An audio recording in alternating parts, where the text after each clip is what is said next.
বিশ্বের বিভিন্ন দেশে বাংলাদেশের অর্থ পাচারের মাধ্যমে গড়ে ওঠা প্রায় 40,000 কোটি টাকার সম্পদের সন্ধান পেয়েছে জাতীয় রাজস্ব বোর্ড এনবিআর এর সেন্ট্রাল ইন্টেলিজেন্স সেল সিআইসি। চলতি বছরের জানুয়ারি থেকে 5 দেশের 7টি শহরে অনুসন্ধান চালিয়ে এই সম্পদের সন্ধান পাওয়া গেছে বলে 17 আগস্ট প্রধান উপদেষ্টাকে জানিয়েছেন সিআইসির মহাপরিচালক আহসান হাবীব। এছাড়া 9টি দেশে কিছু বাংলাদেশি অর্থের বিনিময়ে সংগ্রহ করা 352টি পাসপোর্ট পাওয়া গেছে। দেশগুলো হলো Antigua and Barbuda, Austria, Dominica, Grenada, Saint Kitts and Nevis, North Macedonia, Malta, Saint Lucia ও তুরস্ক।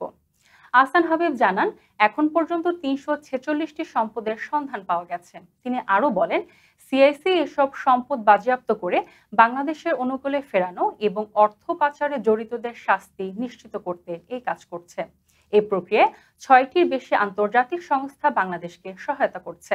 সিআইসিকে অনুসন্ধান কাজ চলমান রাখার নির্দেশনা দিয়ে প্রধান উপদেষ্টা বলেন, দুর্নীতি দমন কমিশন, সিআইসি, সিআইডি এবং সংশ্লিষ্ট সংস্থাগুলোর সমন্বয়ে অর্থ পাচারে জড়িতদের চিহ্নিত করে আইনের আওতায় আনতে হবে।